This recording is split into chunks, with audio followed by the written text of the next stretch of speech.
In the following program are those of the speakers and the host, and do not necessarily reflect those of Yoakley Scott Corporation and your sports network.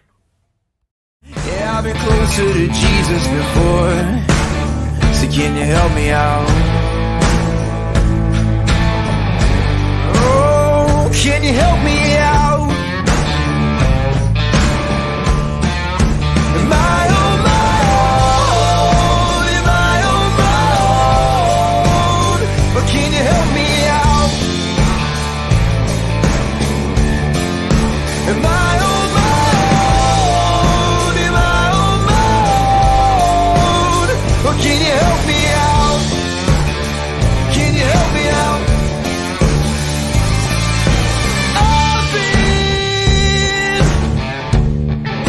scared to look in my soul.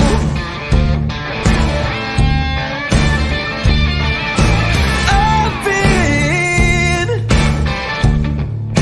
afraid I would follow the road. Yeah, afraid of the things I've been told. Hello, everybody. Welcome inside a Wednesday episode of Running Point, brought to you by Greenwood Chevrolet in Austintown. Ty, come on in. What day is it, Ty? It was lagging for a minute. You might think it's a day for glitch gremlins, and we're hoping so. It's But- not lag day. It was lagging for me. You were frozen, and then you started talking like a chipmunk from Alvin and the Chipmunks, like really, Those really. are two different Disney movies. We can't get them crossed. Like you were really, really like you were stopped, and it just showed the Running Point logo, and then you just popped on and said like your intro in like You 5 need to seconds. close all the. You need to close all the 10 tabs that you have open on your internet. Probably it's just overworking this computer, but I opened it up and you literally were talking a little bit faster in a higher pitched voice, and it Christmas time is here. just came out. I was like, "Hello and welcome everyone to Running Point." It's like, Okay. Ty, I guess we should lead off the show with an announcement that was made on YSN last night. We have officially announced our basketball coaches of the year. I'm sure you saw on our social media, like everybody else saw. Deidre Watson, the head coach of the Liberty Leopards girls basketball team, wins it on the girls' side. Carrie Palermo wins it on the boys' side. Coach of the year for YSN. I guess we should start this conversation, Ty, by just trying to let people know how hard this discussion and this decision really was. And boy, was it hard, because we are blessed, and we've said it a lot in the show. I know DJ said a lot on Power Hour. It's been said a lot on YSN throughout all shows and broadcasts. We are just blessed with amazing coaches in the YSN family. And you could probably pick 10 coaches that could easily have been coach of the year without anyone blinking an eye. yeah, and I mean, if you want to kind of go a little bit in depth and conversating with each one and with the Right. resumes that were put together for each coach, I mean, first off, just looking at Deidre Watson, I mean, it was a 1-loss team in the regular season. She took a team that the year prior, I think, well, let me look at the exact losses so I can get it I right. love that you're bringing this up, because this was, if I had to pick one thing that like if you said, okay, what's Deirdre Watson's argument? What's her biggest argument? Yes, the 1-loss record and winning a district championship, that's all great. But what really does it for me, and what makes her kind of one of the front runners for me, is she brought back almost the same roster as last year. I mean, all those players were there last year, but they weren't winning a district championship, and they weren't going 18-1. 7-12. They were last 7-12 last year, and they lost their first tournament game of the round. Like, they did not win a tournament game last year. And it's pretty much the same exact roster. So people that are there saying, oh, Deidre, anyone could coach that roster. I mean, Deidre Watson was blessed with a lot of talent, a lot of athleticism. Obviously, they're good basketball players. Though. But I think what Deidre Watson did really well goes past the X's and O's of basketball. And really what she did was she took a team that was pretty immature last year and mentally not the strongest team in the world last season, and she made them mentally strong. She made them focused. They lost one game, but you'll look at that game, they were down 16 at halftime, I think, around there. And they came back and made that a game. Last year's team wouldn't have done that. They would have collapsed at halftime. They would have stopped trying. And she made them kind of lock in their focus and mature a lot this year. And a lot of that has to do with her coaching. Yeah, and I mean the big three too. I mean, kind of did it a year earlier than everyone's expectations probably would have been. You probably would have expected to see something or a run like this in Demi and Sienna's senior year and Aaliyah's junior year. But the fact that Demi and Sienna are juniors, Aaliyah was a sophomore, and you're able to get this kind of production and this kind of chemistry, this kind of, like you said, maturity out of a team. 23-2 from 7-12. I mean, you're going up. That's an uptick of what, 16 wins in a season.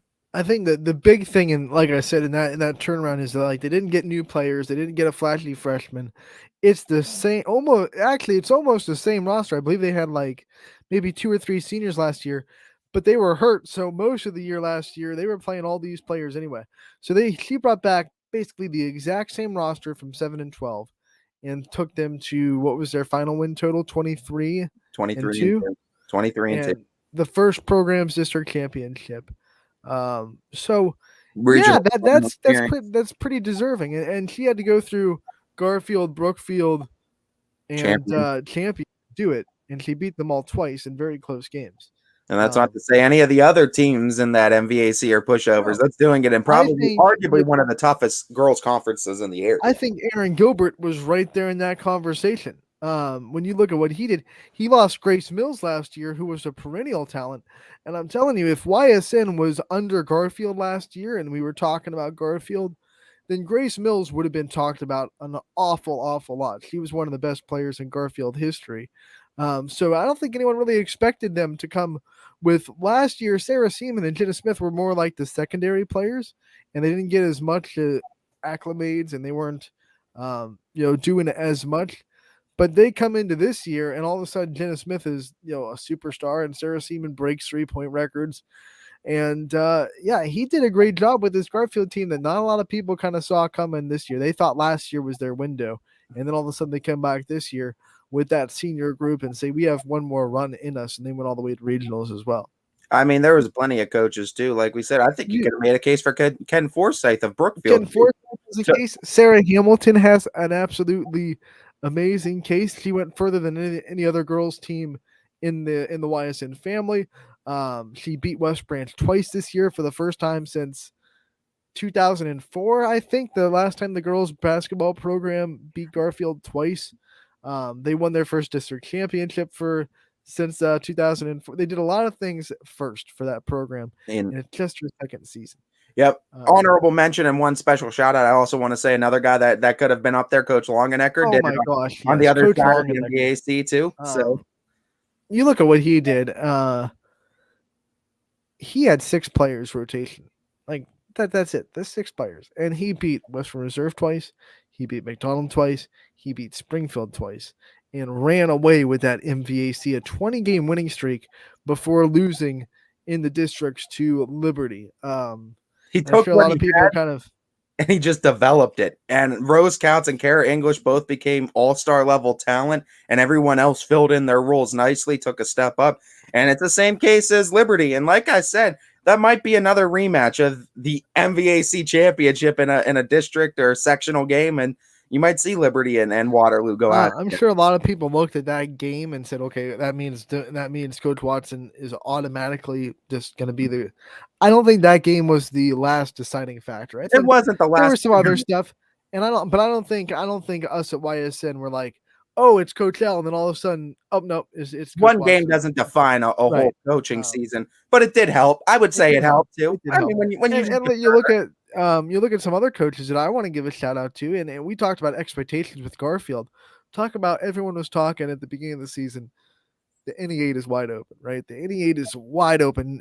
Poland lost so much, South Range lost so much, and look what happened. It came down to those two. They both had to deal with some adversity. They both had to deal with new players stepping up.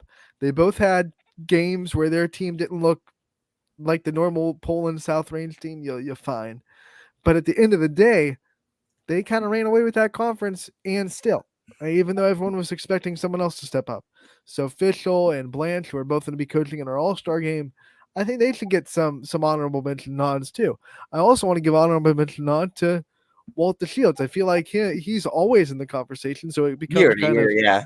it becomes kind of bland to say, "Oh, it's Walt Shields." Like, hey, but What no, you look at what he did with a first-year point guard in Sophia Gregory, and it is hard to just take this kid and say, "Hey, you're going to be a point guard now," and then to have the success that they were able to have. A lot of that is Sophia Gregory's natural ability, but a lot of the like small detail stuff it takes to teaching the point guard position, that comes down to coaching. I think we tend to allow ourselves to forget how good of a coach Walter Right. Shields actually is.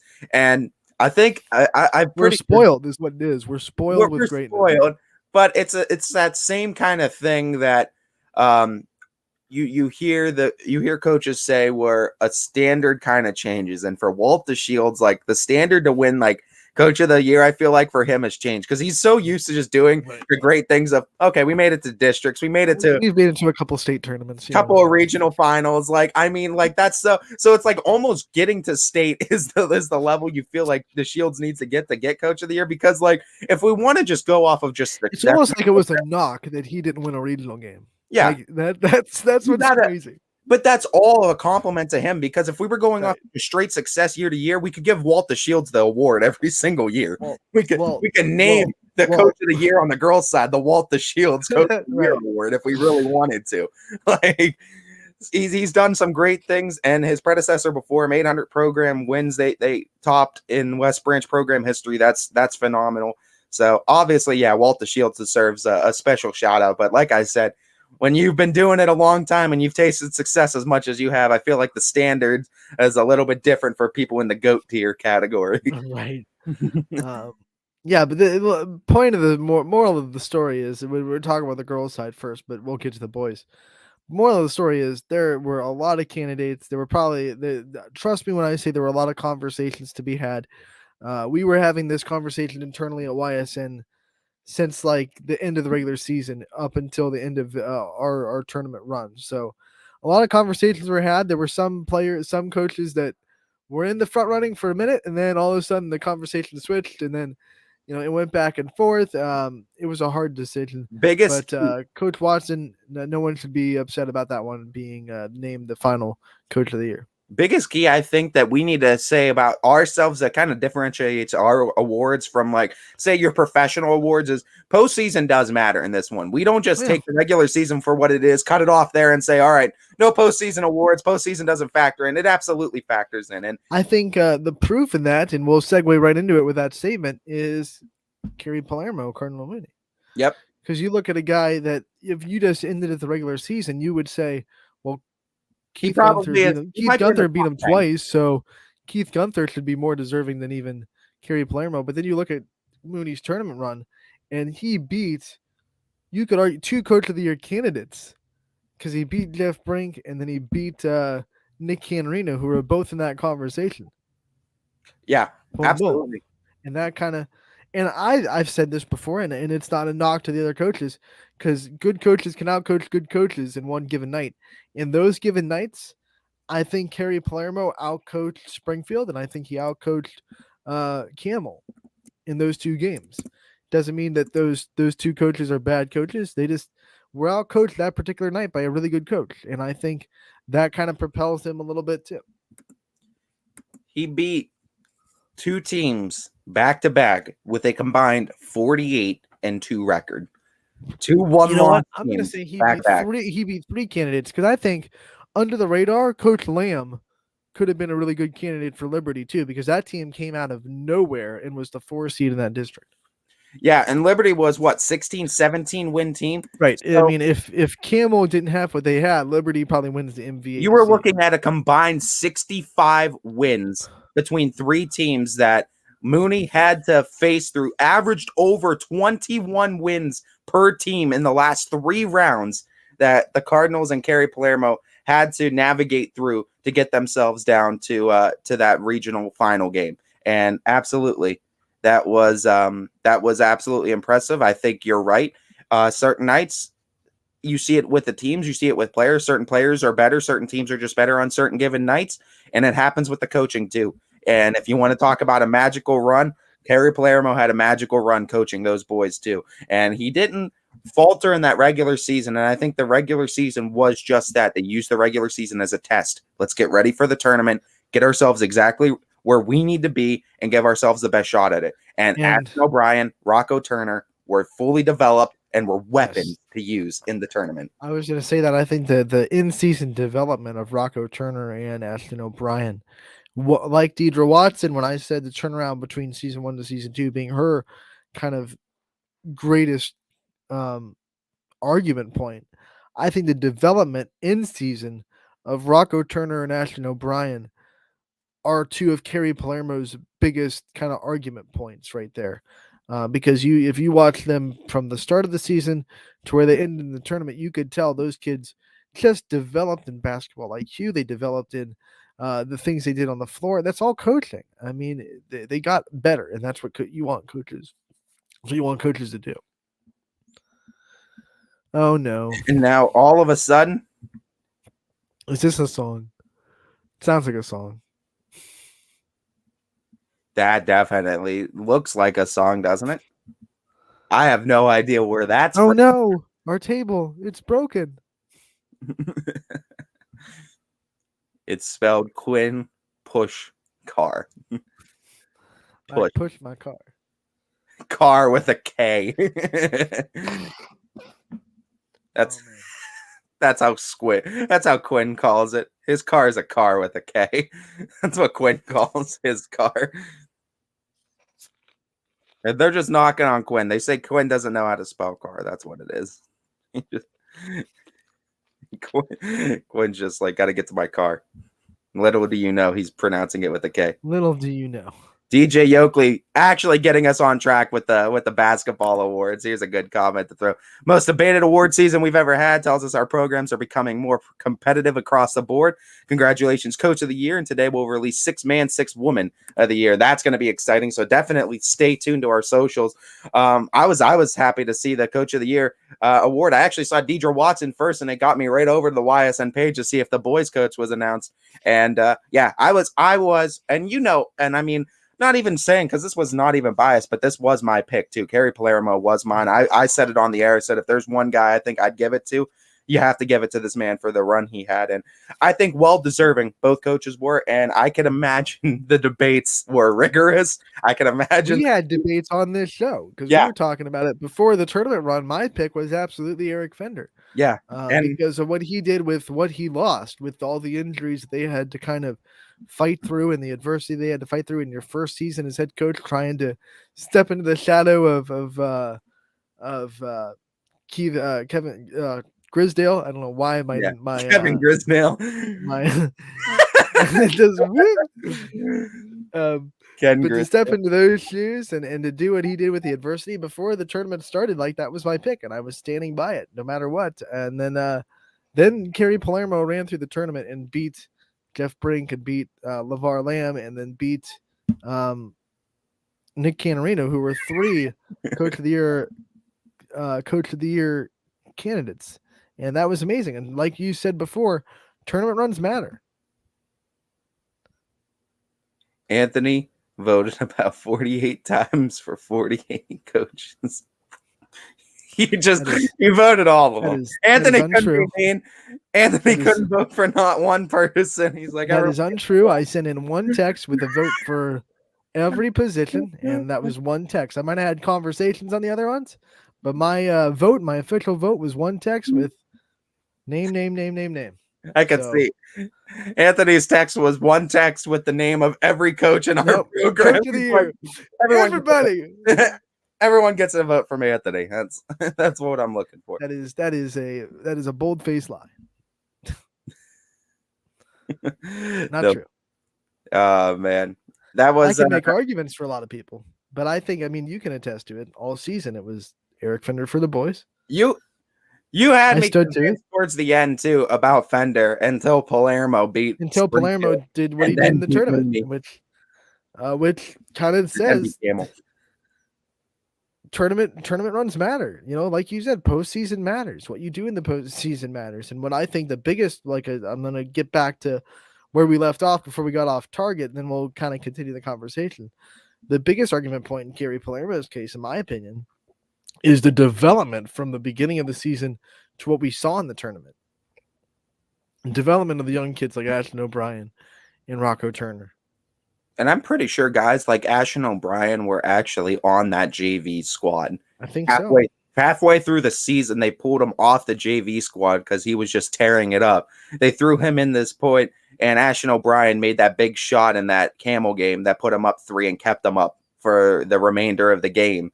And that's what we're talking about, is that Gary Palermo has the confidence in any of his players from the JV to the varsity level. He has the confidence to put you in there and just we'll figure it out. And he understands too when he puts new players in those spots that it might not necessarily be the prettiest. They might not necessarily be executing the game plan to his ideal performance level. But actually, you look at it, and I think at the end of the day, I think Gary Palermo was able to take those young guys and make them into viable weapons and viable threats. And that's what Mooney utilized the entire postseason run, because it wasn't just Mick Hergenrother that could beat you now. He had so many weapons. Pepperny that stepped up big. Pecchia, like you said, the senior that stepped up huge rebounding wise too. Yes, under the radar. Did a lot of stuff off the stat book. And then you had Turner and O'Brien that just opened things up offensively for Mooney. And that was beautiful to see that kind of whole team come together, and everything that Coach Palermo was working at the entire regular season finally gel together. And you can see the hard work of all the boys, the hard work of the coaching of Gary Palermo, all kind of gel into one whole. And you kind of saw that on that magical postseason run. And they're bringing a lot of them back. Yeah, you lose your big guard and Hergenrother, you lose Pecchia, but you're bringing back Rocco Turner, you're bringing back Ashton O'Brien, and that's how programs stay successful, is what Gary Palermo was able to do. The conversations have been fantastic, and I think it's just an testament to, once again, the coaching we have in the area and how blessed we are of having such good coaches. I mean, if you want to throw some other honorable mention for the boys, I think Jeff Brink was in the conversation for a long time, and absolutely he should be, because he came into Springfield and first year head coach, kind of came back home and had a undefeated season up until that last loss of the regular season to LeBray. But then had the tournament run, went to the district championship game, ran into Mooney. I mean, what can you do? You know, you got outplayed in one game, but that doesn't take away from the season that Springfield had. And a lot of people will say, well, yeah, but he was loaded, right? But a lot of those players aren't. Remember when what coach did we have on yesterday that said baseball first? It was West Branch's baseball coach, Molinex. Yeah, it said baseball first guys. A lot of those basketball players are not basketball first guys per se. They're just really good athletes and really good leaders. And I think what Jeff Brink did was kind of took those guys that were really good athletes, really good leaders, and just kind of made them just a tick better than they were a year before. And you got to elevate. And then whether it's a small elevation because the guys are already really good, or it's a big elevation because you're taking young kids and developing them from the beginning of the season to the end. No matter what, if you're developing players, then that's what you should be doing as a coach. And I think Jeff Brink, I really think if you dove into film of Springfield last year and Springfield this year, and especially looked at the Bo Brungards of the world and the Rothwells, the Adam Waries, they got just a tick better this year on film. And I think you would see that, and I think you would attest a lot of that to Jeff Brink. I mean, looking at two other coaches, and I mean, Jeff Brink, yeah, absolutely deserving. Coach Pisano at Jefferson definitely deserves a nod, because I think that was Jefferson's first NEA championship as a team. That was big too. I got to go Coach McGaughy, Coach Siegfried, though. Yep, Siegfried, absolutely. Siegfried and McGaughy, my reasoning is just because, well, credit McGaughy, credit Casey Boger, credit them for building the schedule, building this team necessary, and continuing to develop the program the way they need to try to compete with these super powerhouses in the division that they just unfortunately happen to fall in. And it's the hump that's in our region that they have to get over to get to the state picture. You know who else deserves a big clap, and he'll be in our All-Star game and deserves a mention in this conversation, and definitely had a lot of mentions in this conversation? Josh Scott. of Heartland Christian. I mean, not just getting the program's first district tournament win, but getting 2 tournament wins under their belt as a program. To do what he did at Heartland Christian, which has been, the program that everyone kind of looks down upon, and not this year at all. They were just like, this is the year that we're going to roar like a lion. Josh Scott, an amazing coach, but an even more amazing leader of men, really took that team, and you could tell they were just well led. They were well disciplined. They were well coached, and that's why they got that far. I think Upshire also. He's going to be on the team. He deserves a strong nod as well.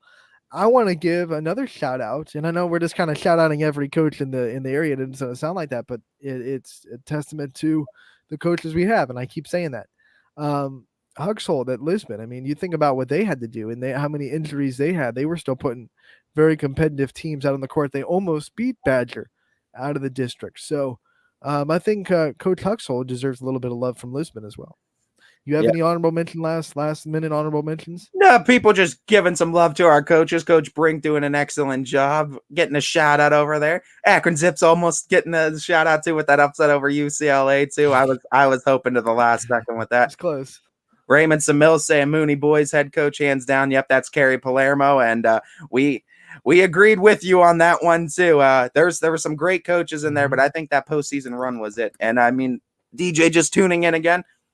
And all the congratulating of Carrie and Deidre, and I did see that in the comments section, and that was really nice to see. And I love that quote too: "A high tide raises all boats." And I don't think there's anything that could be truer than that too. So up the level, up the competition level, we've seen it too. What we saw on the schedule and on the physical play with Cheney and Louisville. Louisville started that program or that thing built different. And they kind of exemplified that. Well, this has been a great conversation, and I think we kind of ran. I actually lost track of time. We do have a guest today. We didn't even promo him, but I guess we'll go right into him. And it is another spring sports preview. We're going to be joined by the head coach over at South Range in the softball field, and he's been doing it for a while. It is Jeff Derose, the head coach of South Range softball. Coach, thank you so much for taking the time to join us. Anthony, you're welcome. Thank you for having me. Coach, we know every rose has its thorn, but it seems like every Raider has a bat this season too going into this lineup. I want to give you a chance to highlight some of your returners going into this season and some of the new faces in Raider softball that are going to be exciting to see. Yeah, we lost 2 really good hitters from last year, which returned 7 of our starters from last year. What is great for us is that our depth last year is a year older this year. So we're returning, going through the lineup. In my mind, Julie Stakowitz, Sam Suzanne are 2 huge hitters for us. Reagan Irons is one of our better senior hitters, and she's doing quite well. And you can't forget about Madison Data, who I have at leadoff right now. She's got tremendous speed. But going down the line, Kelly Zolik, Jamie Farron stepping her game up. Hannah Ball is coming around hitting wise. And, we put 3 freshmen on the varsity this year, and, they're going through some bumps and bruises right now, but I'm expecting some big things from them as well. Coach, I think the biggest question the Raider fans probably have after, Bree Kohler graduates, and obviously you guys depended so much on her in the circle, what's the pitching situation going to look like in South Range this year? I'd mentioned Sam Suzanne and Julie Stakowitz. They're going to get the bulk of the innings. They pitched very limited innings last year because of Bree. But they play a relatively competitive travel schedule. And so they get a lot of pitching in that area. But we're 3 scrimmages in already, believe it or not, and Julie and Sam got all of the innings, and they've done very well. I'm very pleased with their speed. Got to work a little bit on off speed, but their location seems to be working very good. And we beat Louisville pretty handily in a scrimmage, and did very well against West Branch as well. And yesterday we went up to Fitch and they performed pretty well against them too. We gave up 4 runs against Fitch, but pretty good for early in the season right now. Like I said, I'm very pleased with those two. Preview this conference for us if you can, Coach, and just tell us a little bit about what challenges are going to be inside that NE8 this year, and what it's gonna kind of take for you guys to get back to the top and try to claim an NE8 crown this year.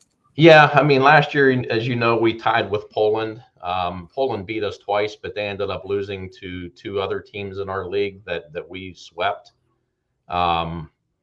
It's going to be Poland again. They're always good. And I think we have a very good chance of winning it as well. You can't count out Hubbard.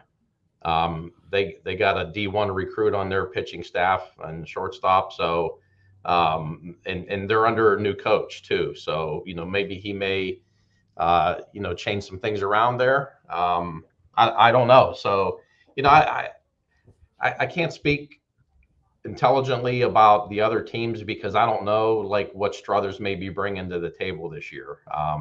Girard, they're always very competitive. Jefferson's always very competitive, and we have them next week to open up the season. Niles hasn't been very competitive at all. So, who knows? They may bring something to the table that I'm unaware of. But if I were to guess, I would think it would be a 3-horse race between South Range, Poland, and Hubbard.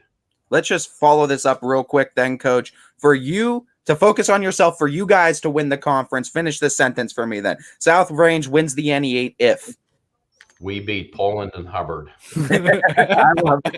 I love it. Yeah. I love it.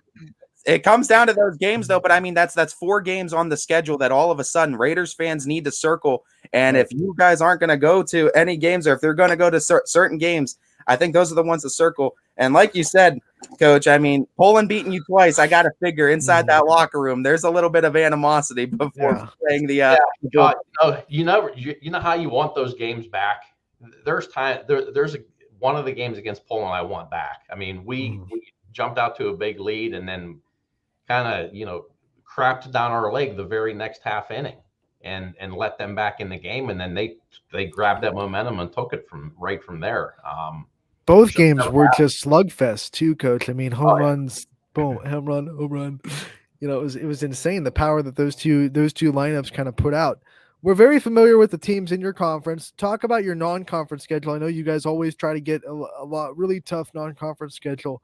Talk about who you got out of conference and what other teams pop up on the schedule this year. Yeah, it's actually even more brutal this year than years past. And I was flattered about 6 months ago. I got a phone call from Jerry Goodpasture from North Canton Hoover saying, "Hey, I'd really like to play you guys." And North Canton Hoover, as everybody knows, is a Division I powerhouse with many state championships. So we got North Canton Hoover on the schedule this year. Of course, we're going back to Stowe, playing them in Talmadge. And we were also invited to the Prebus Invitational, which is an invitational of what they refer to as elite teams.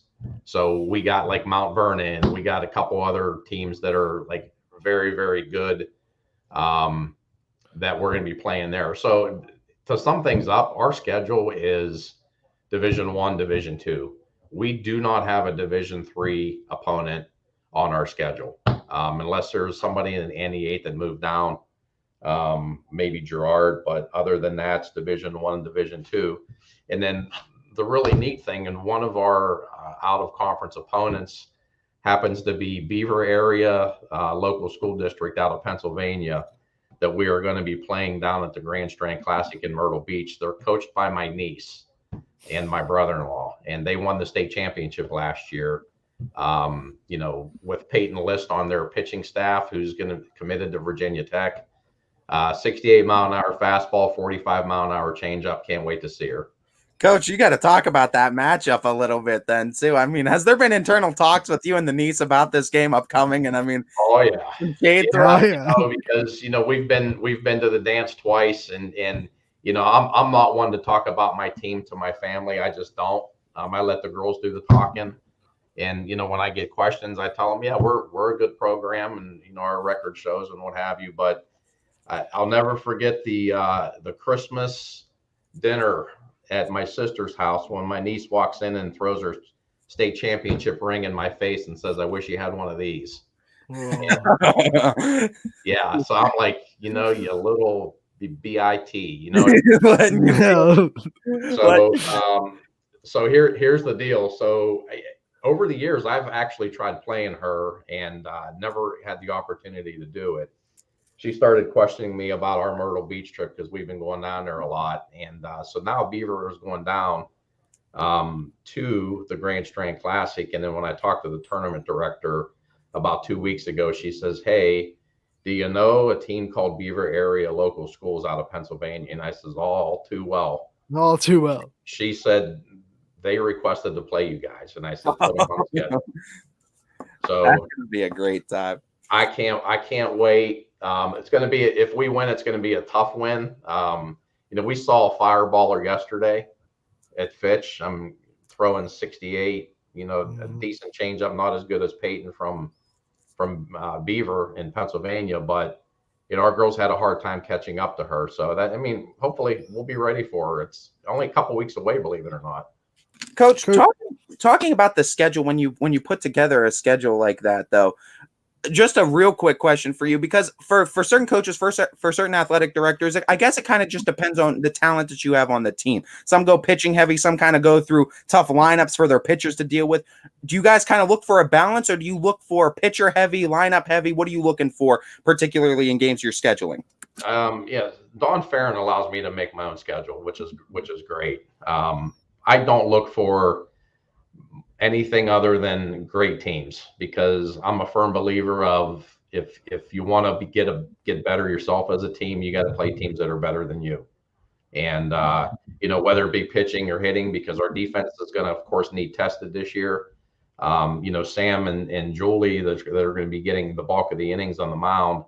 They're going to get hit a little bit more than what Bree probably got hit last year. So it's more getting our defense ready.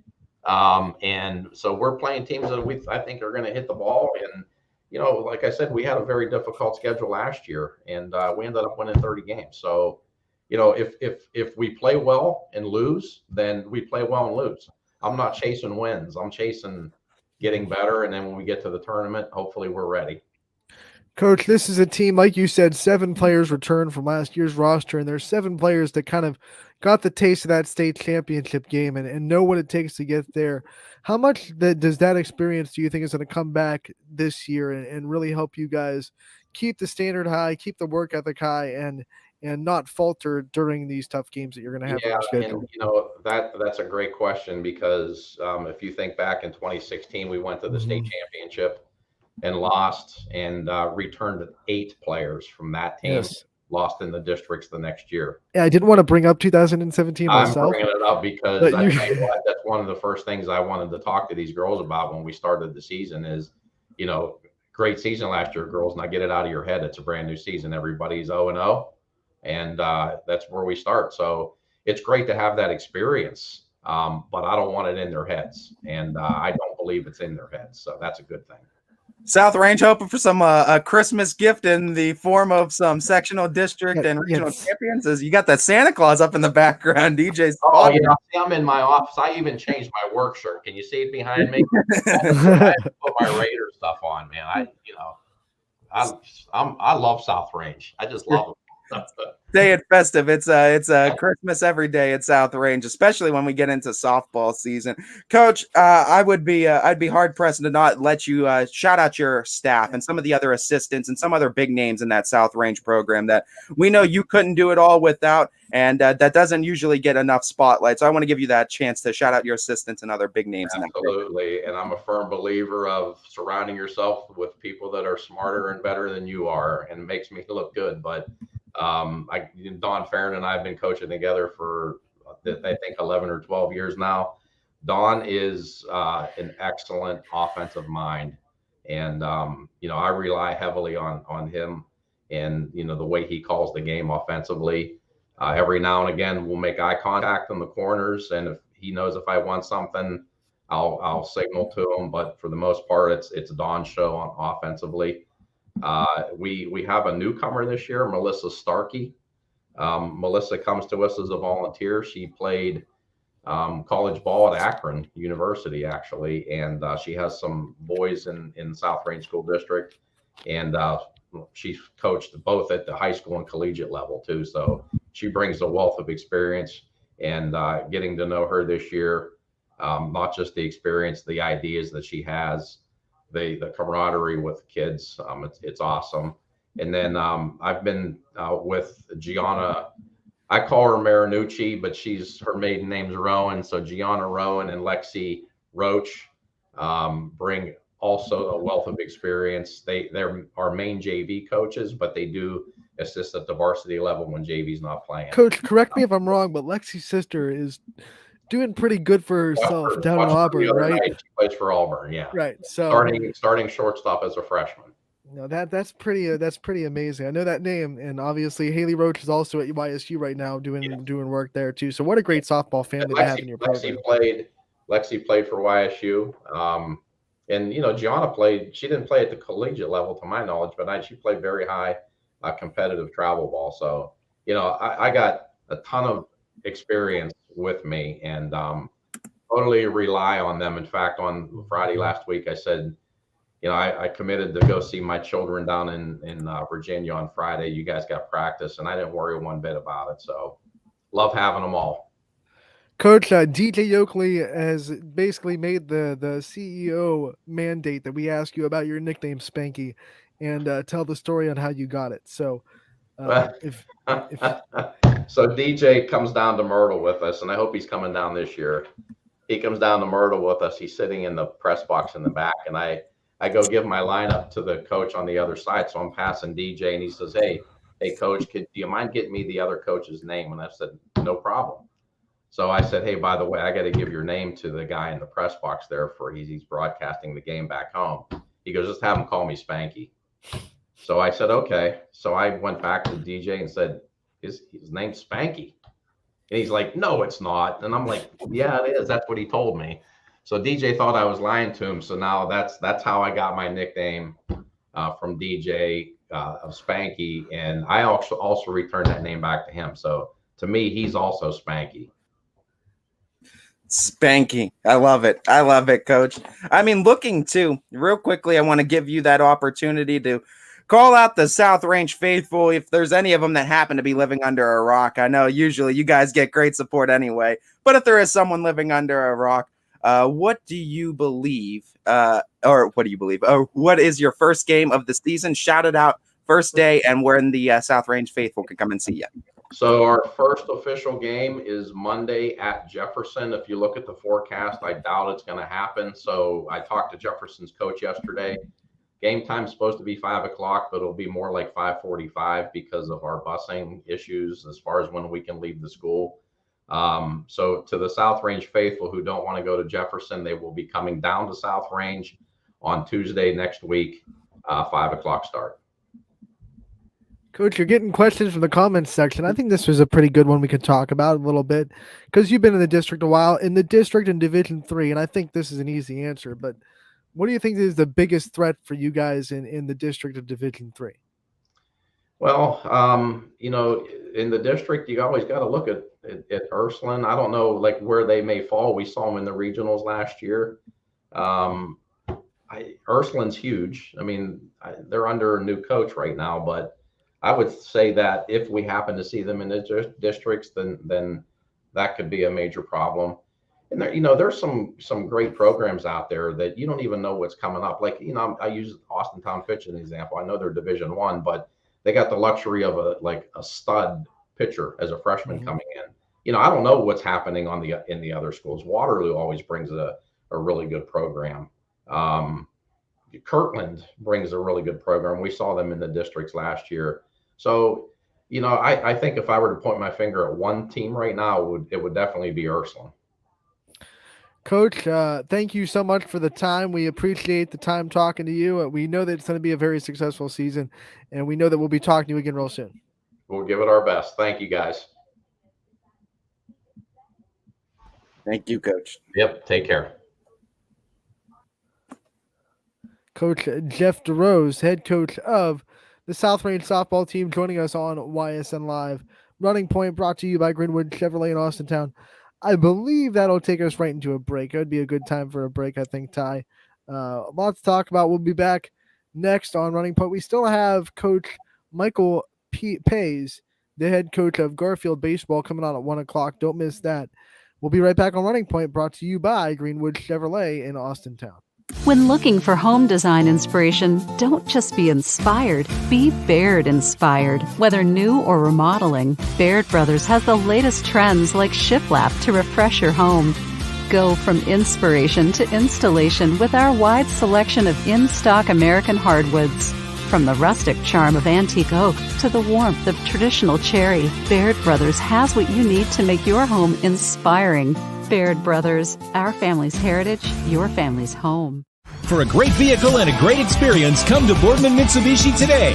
As always, our full lineup of Mitsubishi models comes with a standard 10-year, 100,000-mile powertrain warranty. Boardman Mitsubishi, your hometown Mitsubishi dealer since 1999. Coca's Pizza, always supporting our community and our local athletes. Stop in on game day or score big and have it delivered right to your door. Check out our daily specials at cocaspizza.com. That's Coca's Pizza, we serve it hot. At Hubbard Chevrolet, Hubbard can help you get the financing you need regardless of your situation. I'm Tony Page, and I've helped thousands of customers in Northeast Ohio and Western Pennsylvania buy a vehicle. Visit HubbardChevy.com to get pre-approved. Remember, folks, Hubbard can help.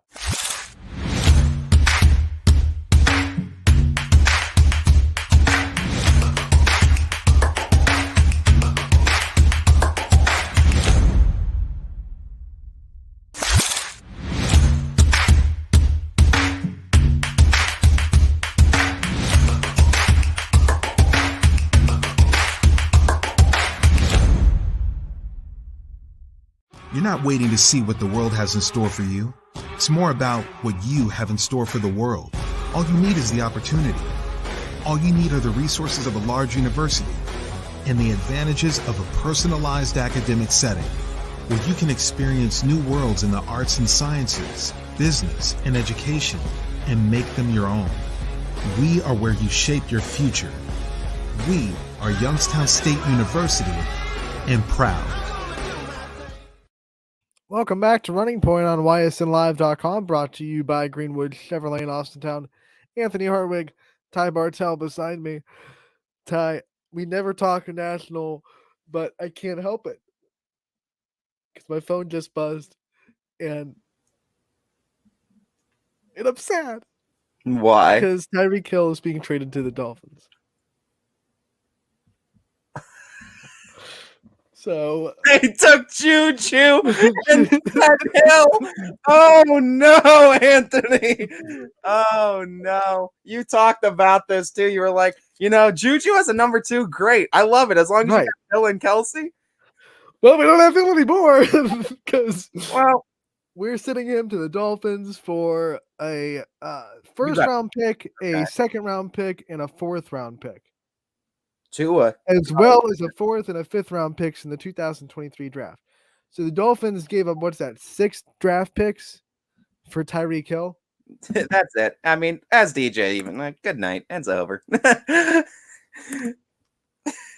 was just like, I'm sad. I was not expecting that. Well, that came out of left field. It's like we took the TikTok star and got rid of the speedster. TikTok isn't a stat in Madden. How did we better hit home runs with those draft picks? They're gonna have to make social media presence a thing in Madden for them to make Juju even worth it on that Chiefs team. Now, so now our receiving core is Nicole Hardman, which in Hardman is good. Nicole Hardman, pretty much carbon copy of Tyreek Hill, this speedster that's a smaller stature. That just doesn't catch as well as Tyreek Hill. Doesn't catch as hell. Doesn't run routes as well, but hey. He's still fast. He'll still beat a lot of guys one-on-one. We also let Demarcus Robinson get signed away too, so that kind of hurts. Right after the day before we trade Tyreek Hill, we let Demarcus Robinson go. So that's your dose of national news on Running Point. National news, and it's Anthony's heart is broken yet again. Well, I told you, Anthony. I got to get a new jersey now because my Tyreek Hill jersey just became useless. Your Chiefs and Royals wins were exchanged for just years of sadness now, again, for all of your franchises, and you'll never see another Chiefs Super Bowl. You're just gonna have to deal with them. Mahomes gets traded next year. They blow it all up. Yeah, he's a carbon copy of Hill. He's a smaller dude that's fast. He just isn't as refined, I guess you would say. Jackson Mahomes is gonna be taking over. Jackson Mahomes. They trade Patrick. And they trade Patrick for Jackson, and they just put Jackson in there. They're like, well, he's a Mahomes. He'll do the same. Let's get some picks for Patrick. And we let Byron Pringle go to Chicago. So like all of our like depth at receiver just went away, and we trade to I don't know. I could rant about it, but I don't want to. They're like, maybe if we just make Patrick Mahomes the running back, run every quarterback play. Running back. Run every quarterback play. Every quarterback play, a run. Patrick, you're not throwing anymore. Well, let's not turn him into Lamar Jackson. He has to become Lamar. They buy him more blockers. When you see like Kyle Juszczyk as the first receiver on the team, they have like Juszczyk and like they just buy like fullbacks and just. I also heard that the Honey Badger is looking at Pittsburgh. So it's almost That'd like be a heck of a look at that safety combo. If it was Honey Badger and Minka Fitzpatrick, and the safety dumb. is Pittsburgh. That's dumb. That's exactly the way Pittsburgh is able to compete with all the quarterbacks in the AFC and just give Mitch Trubisky a chance. That's how they do it. I mean, they just get a defense that's good enough to compete, hold those teams under, and just give Mitch a chance to throw a couple of touchdowns more than interceptions. And I mean, Get back to that nasty Steelers defense that just wants to hurt you. You know, I mean, like that attitude that Pittsburgh defenses have had for a while. I felt like they lost it. So it's going to be interesting. I mean, you got three really good quarterbacks in there. You have probably Pittsburgh with the best defense out of all four of those teams, with the worst quarterback in the division, but that doesn't mean necessarily anything. We've seen great defenses win divisions before. Great defenses go on to make long runs and win championships too. So Pittsburgh, I mean, like we said, and like I've always said, I hate them. I do. I can't stand the Steelers, but I do have to give credit where credit's due. Just like the Patriots, they know how to win. They know what success is, and it's very hard to see a Pittsburgh team going on a losing streak just because Mike Tomlin's a great coach. They have great pieces in the front office. They know how to draft talent. They know how to develop talent, and they know how to keep their head above water. And I just don't see Pittsburgh ever having a bad year. I think Ravens and Browns fans sit there hoping at the edge of their seat, this is the year. This is the year it's going to be a 4-win Pittsburgh team, and it never is. And that's they're a great franchise. No losing seasons under Mike Tomlin, I don't think. They're a fantastic franchise, and they have been for quite some time now. So Anthony's sad for a minute. So let Anthony be sad for a minute. I'm gonna go burn my Tyreek Hill jersey real quick. And I'll be back. My God. You catch that post on our Facebook and our social. What's this one say? You got the deuces, Ant. It's just for you. Oh, deuce. Yeah. The deuces. Now I got to deal with them in the division. Yeah, your turn. Now I can see them twice. The deuce all the time. Do we play the Dolphins this year? I don't think so, because we only play a first place schedule, and the Dolphins never finish first. Oh, look at that! Oh, welcome to playing a first place schedule. We've been doing it a long time. I wasn't a shot at you. You don't have to fire back. Yeah, he's like, don't say that. I was firing shots at your division rival, and you got defensive. you can't shoot shots back. Don't talk bad about my team. Oh man! As we patiently, you won't have a first place schedule this year, will you? No, we'll have to deal with Buffalo twice. We can't get over Buffalo right now. I want to see a better performance than Josh Allen taking us to the woodshed more than one time in a night. That's what I want to see. It was close one time, right? Wasn't one game pretty close, and the other game was a blowout? We beat him the first time. Yeah, you beat him, right? So I was like, that's when it was like those super wins, and we only threw the ball 3 times. We ran the ball like 50 times and beat Buffalo doing that. Like Matt Ryan's going to the Colts too. Did you see that? Yeah, all kinds of wild stuff happening. AFC's nuts now. I feel like the NFL in recent years has gotten a lot more interesting in the offseason than like trade deadline. I feel like teams are a lot more willing to trade and move players now than they were maybe in years before. Because I don't remember these big name pieces like this moving at such young ages or at the frequency that they move. Usually these kind of players stay with the franchise until like the end of their career, and that was it. I mean, Brett Favre was like maybe the one guy that I could think of that went him, and then of course Jerry Rice had a great second career too. But well, you look at Marcus Allen went from the Raiders to the Chiefs.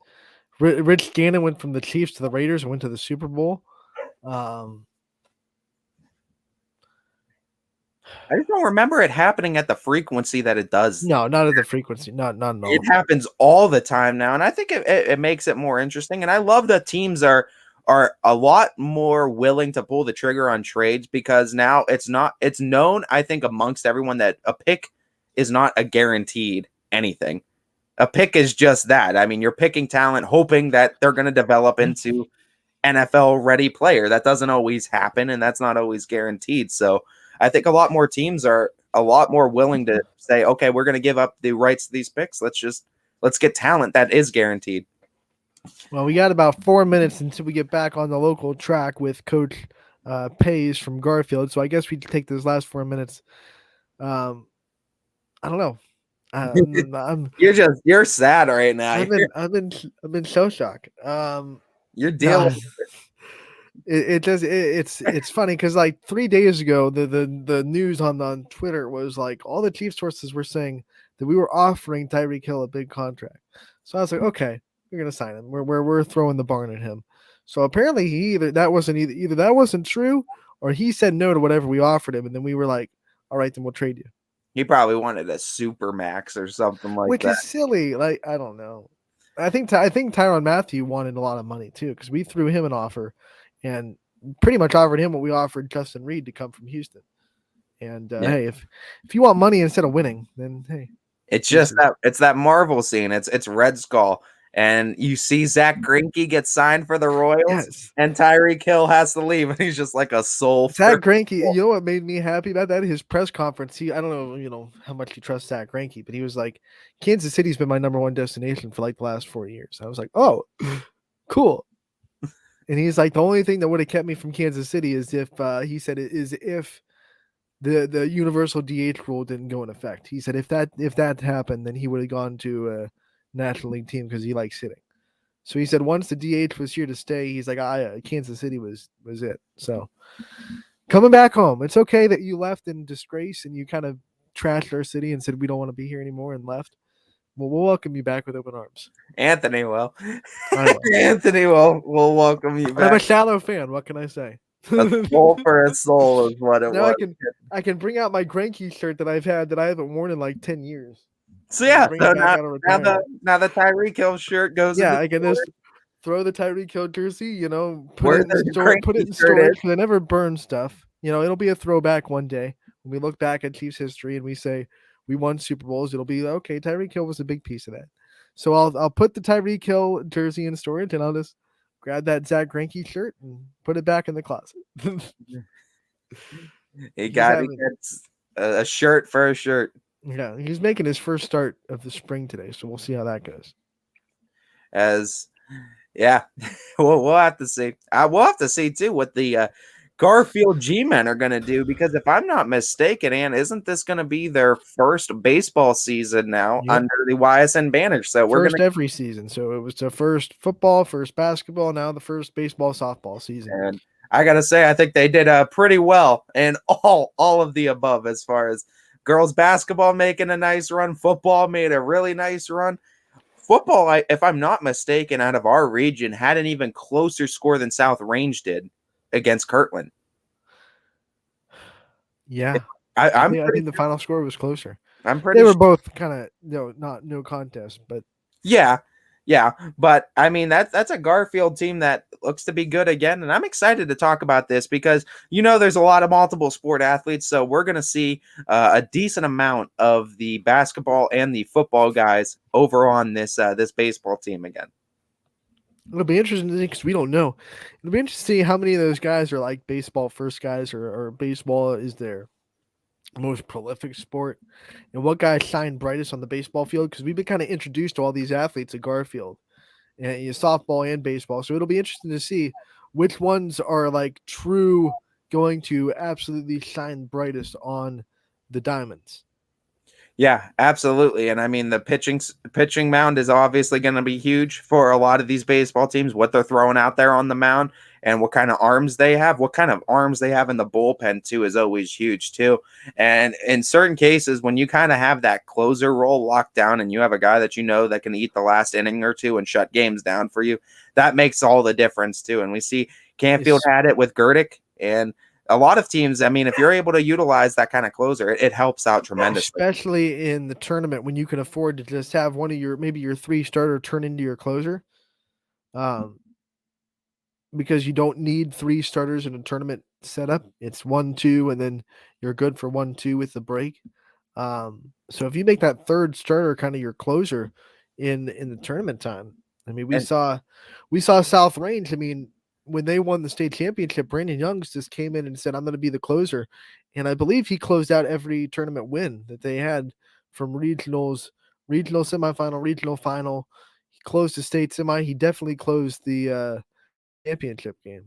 So, sometimes having a really good closer, to your point, in high school can really do wonders for you.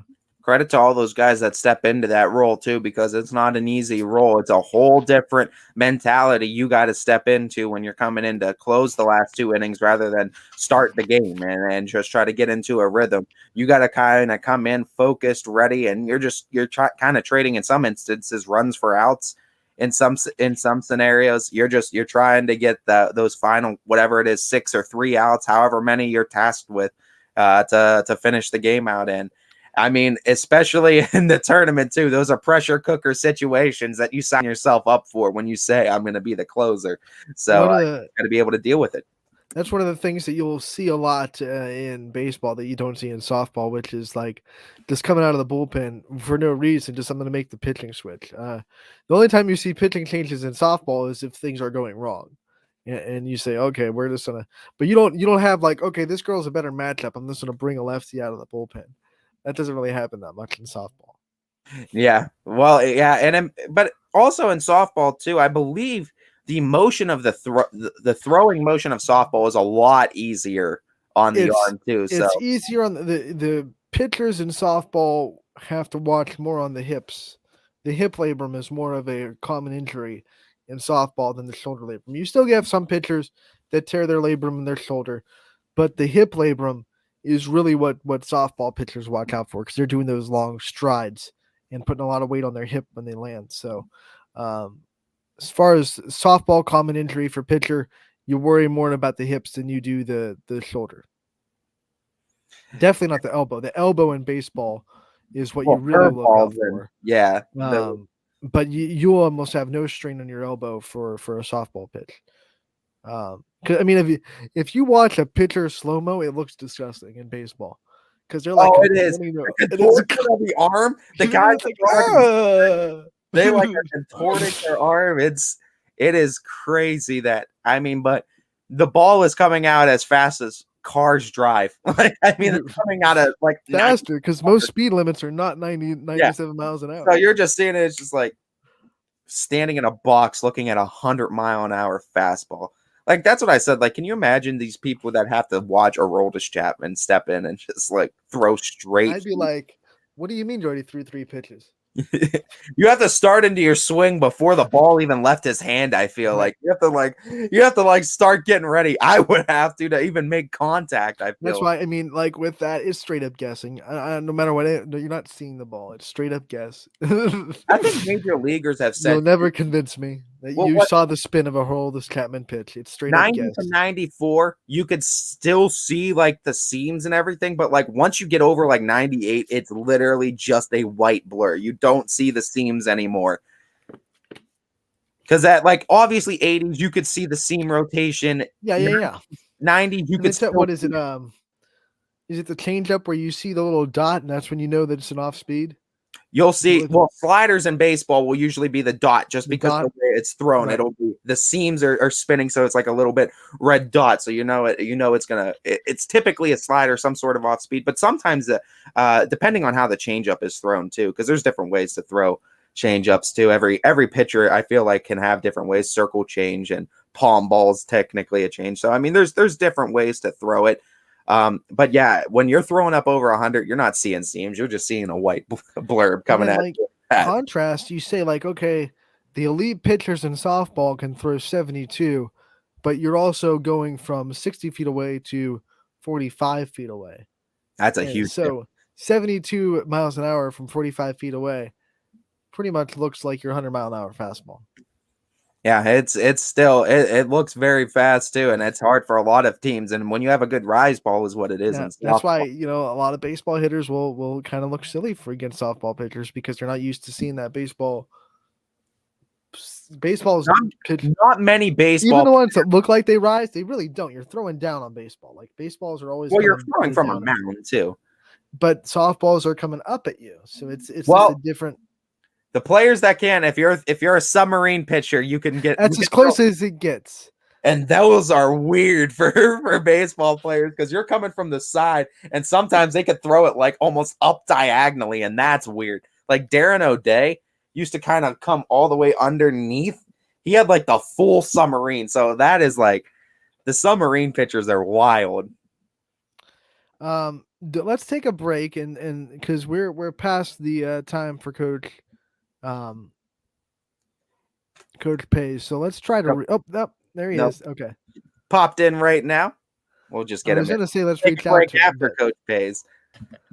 Coach, thank you so much for taking the time to join. Oh, that was me. That was stop it. That was me. There we go. That was me. That was my bad. Coach, thank you so much for taking the time to join us today.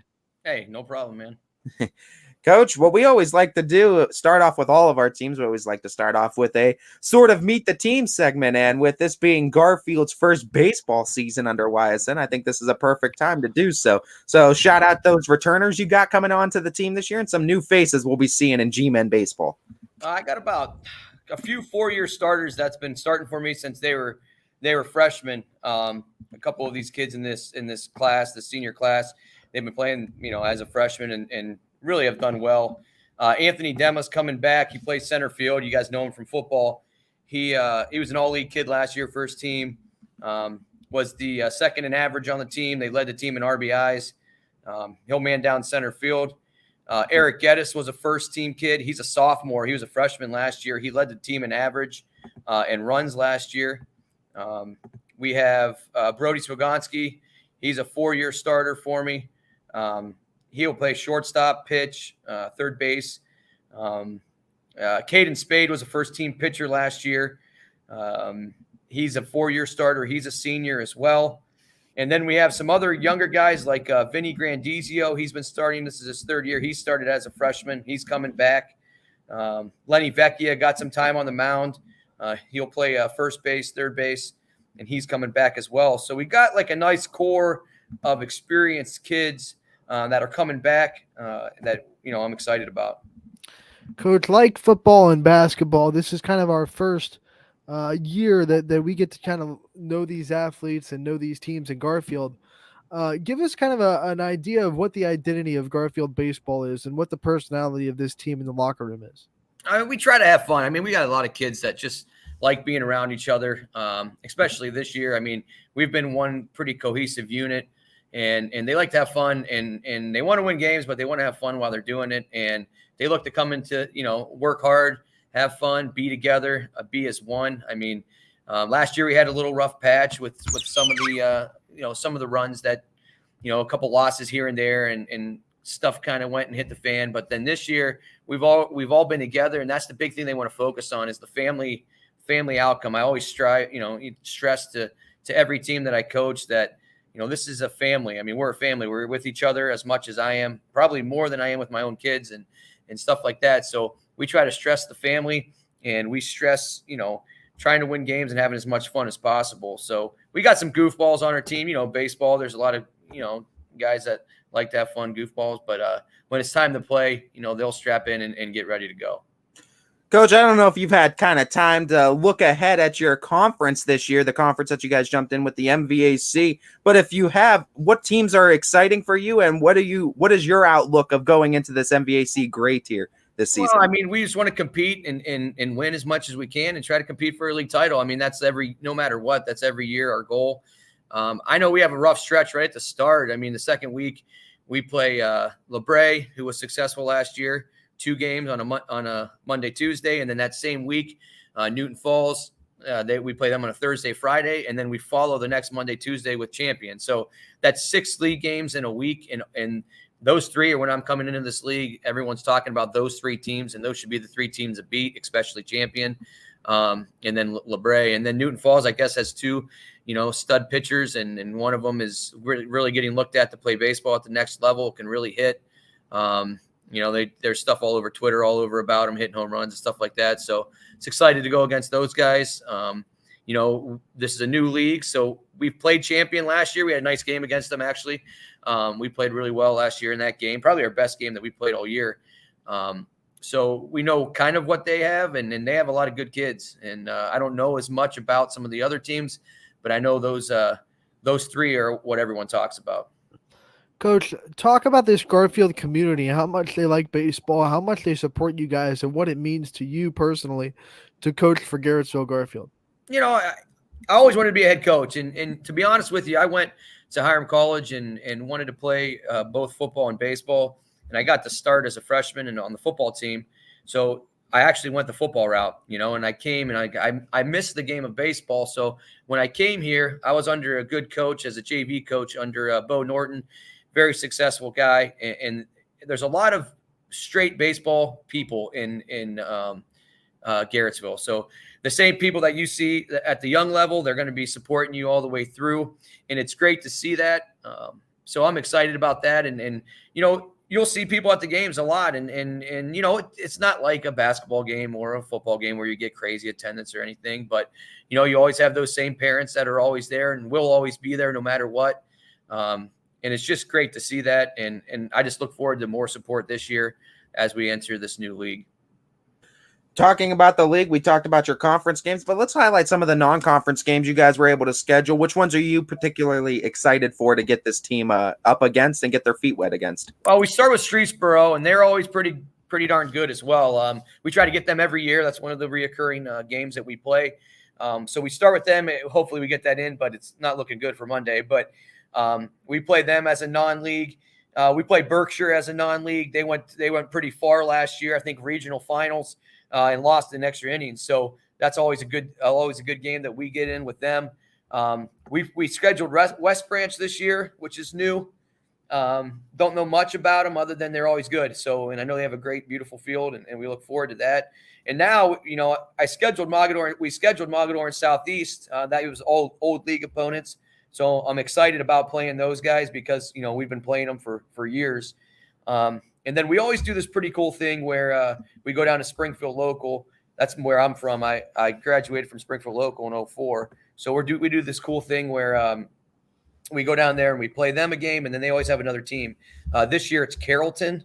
I don't know much about Carrollton, but they'll be there. So we'll play Springfield, and Carrollton has this nice doubleheader, which is pretty cool. And then we always try to get games at in Niles at the Eastwood Field. So we play Crestwood, actually the team down the road. We play them down at Niles this year. So I'm excited about that as well.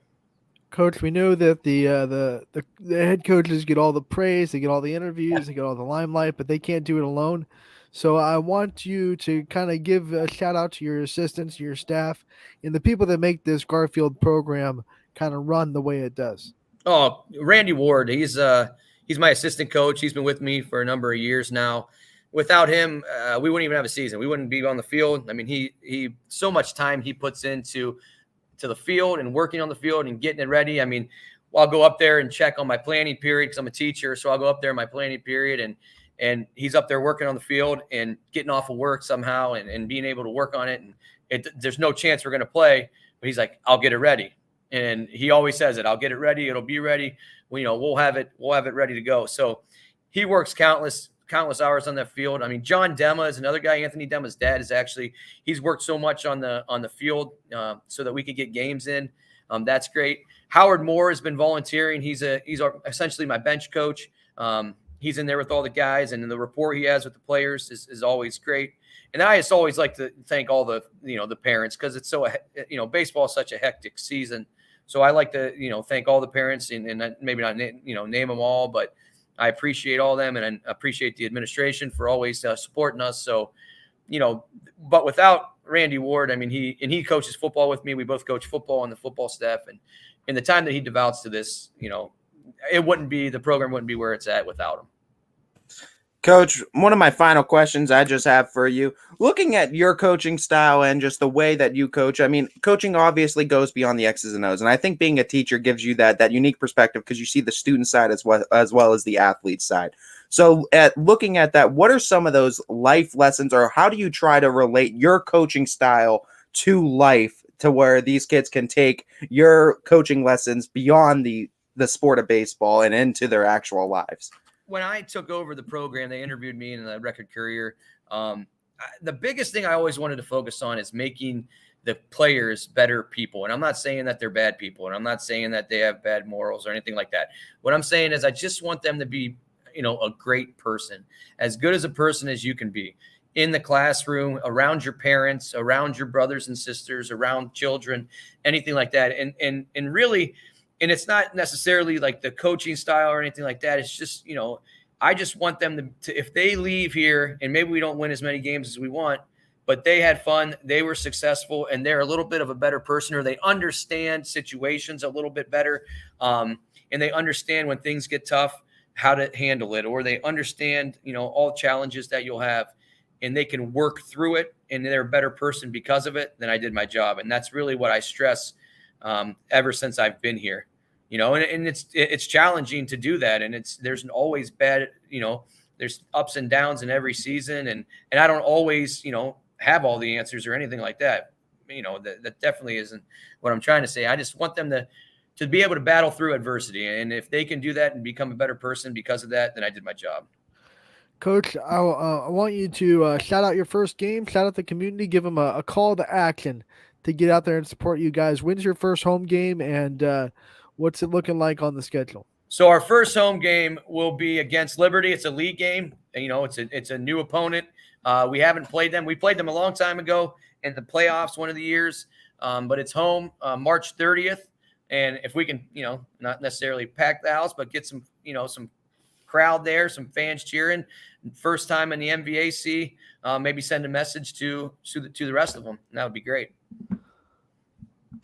Coach, we obviously wish you the best of luck this season, as we are so eagerly waiting and excited to see what Garfield has to offer in this MVAC, as we know it's going to be a wild ride. And hey, who knows, by the next time we're talking to you, we might be talking about you guys fighting for a conference crown, and maybe even more than that. I hope you're right. All righty, Coach. We'll be talking to you again real soon. Thank you for your time. You got it. Thank you. Coach Michael Pace, the head coach of the Garfield baseball team, joining us live on the show, Running Point, brought to you by Greenwood Chevrolet in Austintown. Great to get a glimpse into a team that we don't know. Like, we were being introduced to this Garfield baseball team. So that was one of the previews I was really looking forward to. I'm also looking forward to Howland down the road when we kind of get them, a glimpse into them, a glimpse into Wyndham as well. I want to get a glimpse into these teams that we knew were there last year, but we didn't really cover them. So we're kind of being introduced to some of these players. Get introduced to them, but there's one guy that doesn't need no introduction. That's Anthony Demma. And if you realize what he was able to do on the football field and on the basketball court, well, allow him to reintroduce himself. Allow me to reintroduce myself. Because Anthony Demma is going to be a huge power bat. He's going to be a huge piece on this Garfield team. And I'm excited to see what he has to offer. I wish I had a bat. He just walks into the room like this. He's huge, dude. The dude's bat on his shoulders, flexing his muscles, and that's all he needs to even. He doesn't have to say anything. That's all he has to do, and everyone's like, "All right, we respect you." It'll be fun. I'm excited to see what Garfield can do in this MVAC. They've been competitive in just about every other one they've played in too, and I mean they've showed that they got good athletic programs out there in Garrettsville. It's going to be a demolition derby. There's a pun for you right there. Yeah, there you go. Zing. Oh man, but no, I mean, good conversation with him, and by sometime next week we should have Garfield softball too. Actually, we're gonna have it ready for you for tomorrow's show. We're gonna pre-record it today, and we're gonna get it up on the site, and we'll have it ready to be featured on tomorrow's show for Tina Fallhaber, the head coach of the Garfield softball team, which will feature a lot of familiar names, just like the baseball team does for Garfield. Garfield, check. Double check. So we're trying to get as many as we can before the season starts. Season starts Saturday. We have a couple more tomorrow. But we on will Friday. still be getting them too during the season. We were doing that with basketball season too. So your favorite coaches, your area coaches, your team's coaches will at least have the opportunity to join us on Running Point in some form or fashion this season too. We're live on the show tomorrow. We'll have Matt Zines, the head coach of United Softball, as well. That's one that we have confirmed and we can promote for you guys. So it's going to be a fun show tomorrow. It's going to be a fun show on Friday. Friday we'll have picks. Yes, a lot of picks for Saturday's baseball, softball games, and we'll kind of introduce the new format we're doing with our picks, or at least our scoring system. Not new in our format of picking, because straight up picking games, but we're going to keep score a little bit differently this year. Yeah, and I mean, if you want to break that down for them too, we can after a break or before a break. That's up to you, because I know you mentioned one earlier. Yeah, I was going to go for a break because I thought we might be having issues with Coach Pace. I wanted to get a hold of him if we were having technical issues with him, but he came on right before I clicked break, so it's all good. Yeah, we got him. So let's take a break. Let's take one break, and we'll be back on Running Point, brought to you by Greenwood Chevrolet in Austintown. New things happen all day. Some are good, some not so good. In today's complicated world, while you're busy working, playing, and living life, we're busy helping you make sense of the day's news. And there's only one place where it comes together with clarity, context, and accountability. It's 21 News at 6 with me, Madison Tromler, and Derek Steyer. 21 News at 6. It's what the day's news really means to you. Welcome home to a home made homier with Baird Brothers Fine Hardwoods. Inspiration starts at BairdBrothers.com and is turned into reality when high-quality hardwoods are delivered right to your home. Baird Brothers has the latest design trends: shiplap and skinny lap interior siding, antique oak rustic flooring, and, well, you'll find them all at BairdBrothers.com. Ordered easily, delivered conveniently, enjoyed comfortably. BairdBrothers.com. At Greenwood Chevrolet, shop with confidence knowing we're ready to go the extra mile for you. With the largest selection of used vehicles in the Valley, backed by the Greenwood Advantage Warranty. Every one of our vehicles has undergone our own 126-point inspection, so it passes the most important inspection, yours. No other dealership has the extra inventory, gives you extra for your trade, and goes the extra mile for you. Only at Greenwood Chevrolet. WRS Wealth Advisors, the area's premier wealth and retirement specialists. Located on South Avenue in Boardman. Quality, customer service, and integrity. Those are the four words that have driven our success since 1957 at Joe Dickey Electric. Joe Dickey Electric is one Mahoning Valley landmark business that stays current with the requirements of our customers. Family owned and managed, we are an electrical contractor and energy solutions provider. Every member of our team adds to his or her skill set through ongoing training. Residential, commercial, industrial, automotive, and more. We keep ahead of the needs of our customers with a fleet of more than 50 vehicles and 24/7 emergency service, so you're never left in the dark. Every customer has a story, and at Greenwood Chevrolet, we are committed to making sure it ends with you in the right vehicle.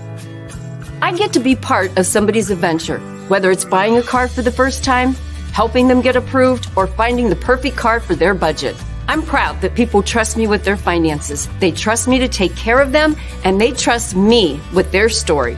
I'm Tracy, and I'm ready to go the extra mile for you, only at Greenwood Chevrolet. Working with your family can be stressful at times. But because they're family, you know that you're going to get a loving, honest answer, even when things don't make sense, to any problem. Dealing with Medicare can be confusing and overwhelming. That's why here at Myers Family Insurance, we do our best to give you honest and caring answers to all of your questions. Family, like Medicare, isn't always perfect, but when you put others first, the results can be amazing. For all your Medicare needs, call Myers Family Insurance.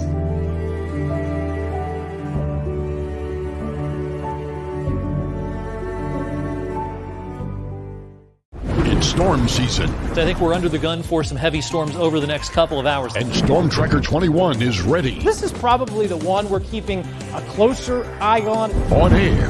And locally, we're going to have a lot of eyes on our area. Online. All right, let's talk high-risk futurecast and the timing of this weather. On social media and on our app. Notice we'll have scattered showers on Thursday. Stay ready with Storm Tracker 21. The severe weather threat now through around sunset this evening. Hi, this is Tommy Clem, owner of WRS Insurance Solutions. WRS Insurance Solutions is a local, independent agency that specializes in life, Medicare, long-term care, and disability products. Call us at 330-953-3722 or visit us at wrsinsuranceSolutions.com to learn more. Good luck to all the student athletes in the Valley. Welcome back to the Wednesday edition. I almost said Thursday. Man, these days are blurring.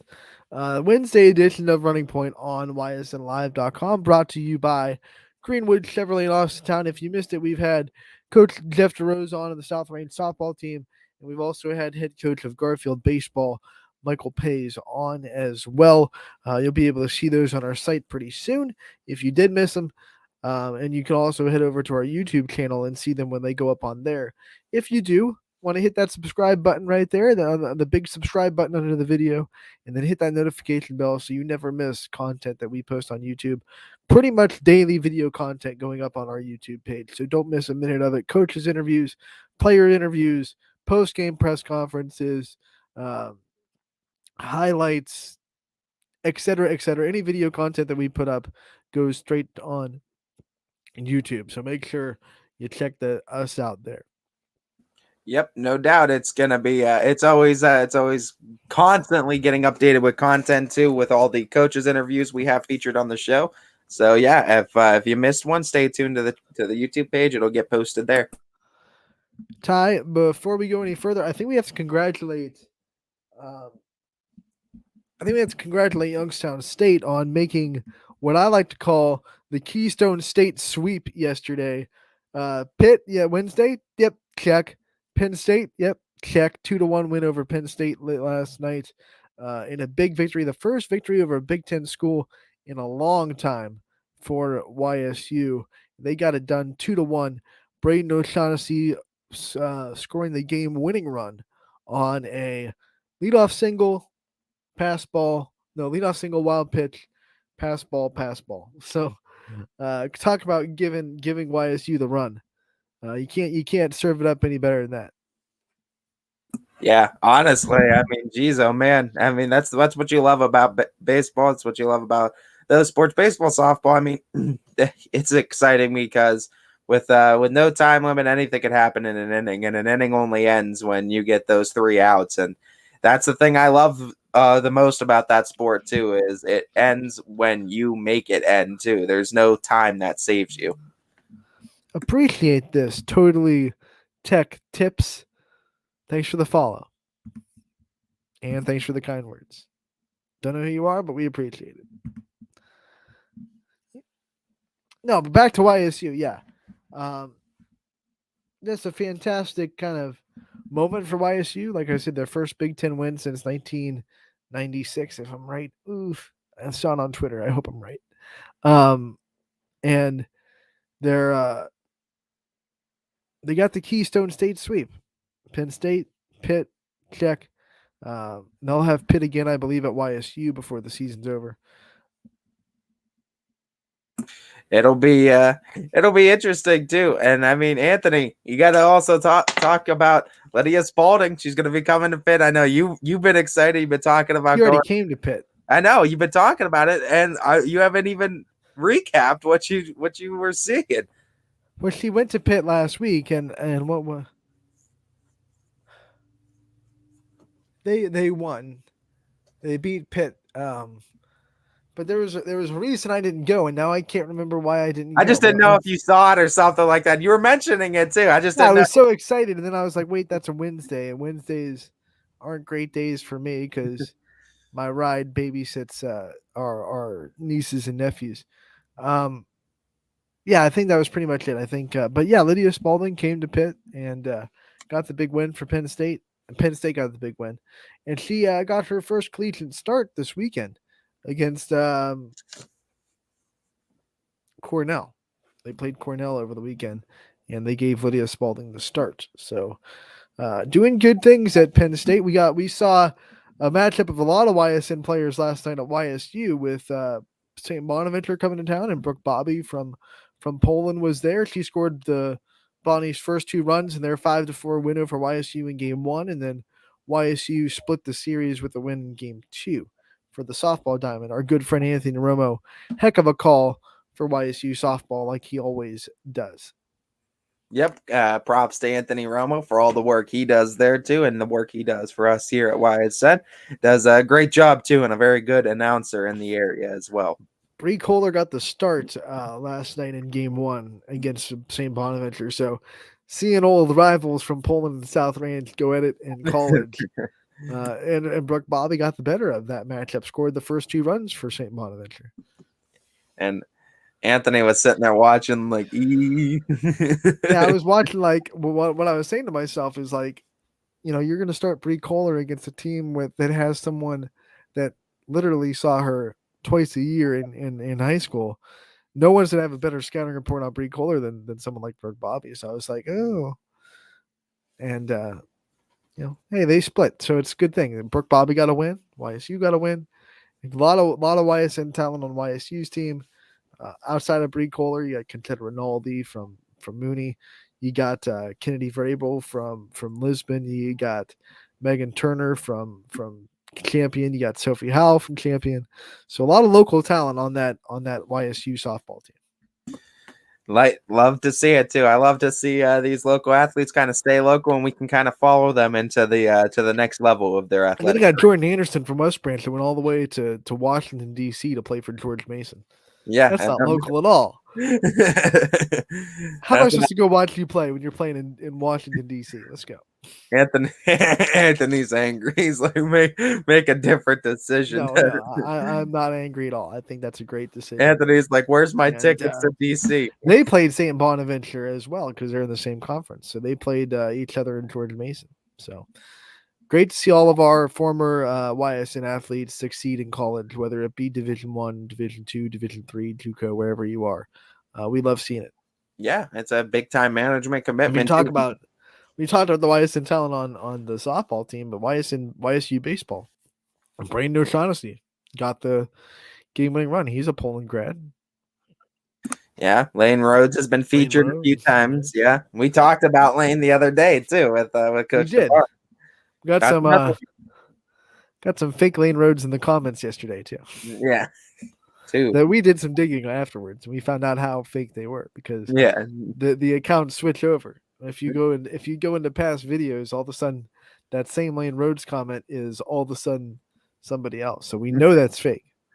2 Lane Roads. 2 Lane Roads. They were probably both fake. They're probably both fake. You got to keep driving on 2 lane roads, people. Ty gets his pun of the day. You can't add any other lanes. 2 lane roads, people. Oh man. YSU's won 7 of the last 10 on the baseball field, by the way. So they're on a hot streak right now. I've been seeing that too. Seeing them piling up wins as of late too. I think we have to give a strong shout out to Richie Giuliano for the work that he does there for us and the YSU baseball program. Steve Leslie put out a post yesterday, and I want to mirror it. Nothing better than on a night when there's nothing else really going on in the baseball world, at least locally, than sitting down and listening to Richie Giuliano call a YSU baseball game. He does such a good job at it. And he's professional. He's prepared for both teams. He's a pretty even announcer. He's a stand-up broadcaster. We're so happy that he's with us at YSN. Yep, does a phenomenal job, and all the credit in the world goes to Richie. All the credit, all the credit, and all the Starburst too. Yeah, kid could put them away for sure. Oh man, Starburst and popsicles, all of them go to Richie. Loves those the fruity stuff. That's what he likes.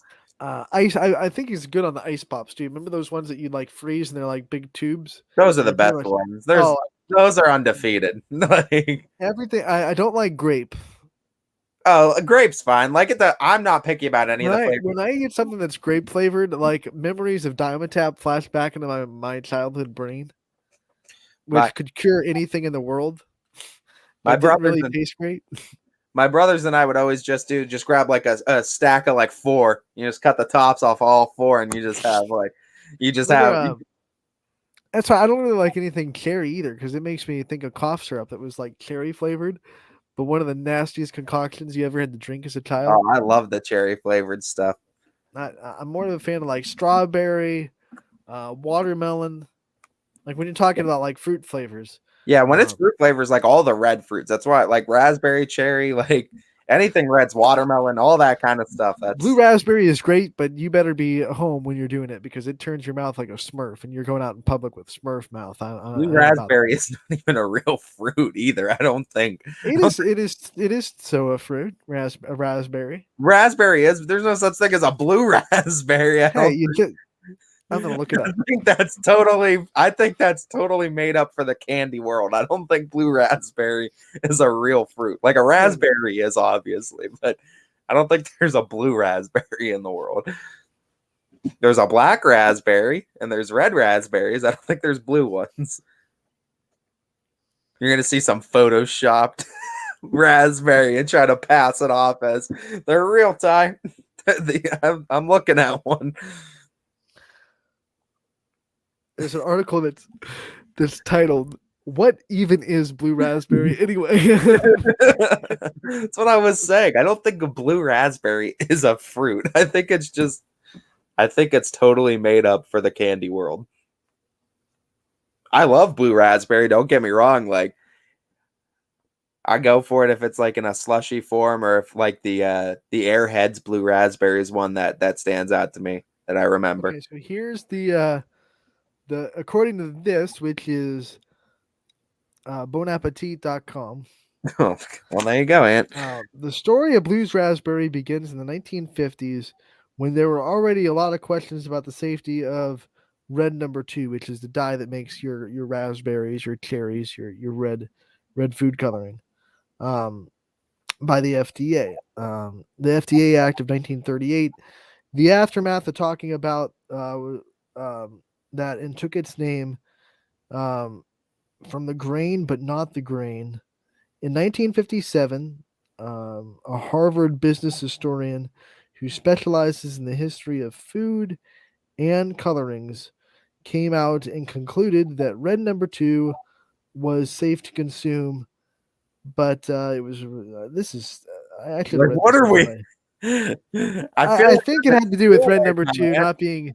There was a red number 2 scare, and they wanted something blue. I don't know. I felt like I should have brought out like a notebook or something. Like I felt like you just had welcome to class, kids. This is what we're doing. Like, geez, oh man, I was just sitting there. I didn't expect that article to be that much in depth, so I was just gonna read it. Then I was like, wait a minute, this is going off on a tangent. This thing was just like Professor. I just want to know. Like, I don't need 17 paragraphs on blue raspberry. I just want to know what blue raspberry is. So is it just that they thought red was not safe and they just put blue in place of it and still kept the flavor of raspberry? Because like all those like flavors of like, I think Airheads are all like naturally white, and I think they just add food coloring. Like all the flavors are colorless. I'm pretty sure. I'm reading right now. Here we go. We're gonna find this out. Anthony needs to know the mystery behind a blue raspberry. The flavor was, according to this, the flavor was first used in 1958 by Cincinnati food company Gold Medal as a flavor for their Italian ice. So, according to this website, it originated in Ohio. Italian ice. Chalk up another thing for our state. To go along with what Arby's and We got Arby's and what, 7 presidents? 7 presidents. Arthur Treacher's, right? Isn't that something like that? I don't know. Wendy's, I think, in Lower Ohio or something like that. There's a few fast food presidents. The first people to land on the moon came from here. First people to So fly in blue air. raspberry is basically raspberry flavored with blue food coloring. That's what I got. Well, I would assume that, but I've never seen a blue raspberry. I just wanted raspberries are actually, when they're ripe, they're almost black. I guess. Yeah. I was just wondering because I don't think there's a such thing as a blue raspberry as a fruit. There's not. So I was just wondering why they made it blue raspberry. Why call it a blue raspberry? But while we're on different colored fruits for some weird reason, if you're still watching, congratulations. I think on Jeopardy yesterday, they mentioned a purple dragon carrot, and I want to know what this is. Did you know that there are purple carrots? There are purple carrots. Did you know that the orange, the color or the fruit came before the color? The color was named after the fruit. So the fruit wasn't named after the color. The color was because named after the color orange was just kind of considered a type of red, and then they used the orange. The orange fruit was given its name, and then the color was named after that. Makes sense. That makes sense. Before that, orange was just kind of considered a lighter red, I guess, a lighter shade of red. No, the sunset is really red today. Yeah. I don't know when they titled it orange. I don't remember the exact year, but I know that. I expect you to know the exact year.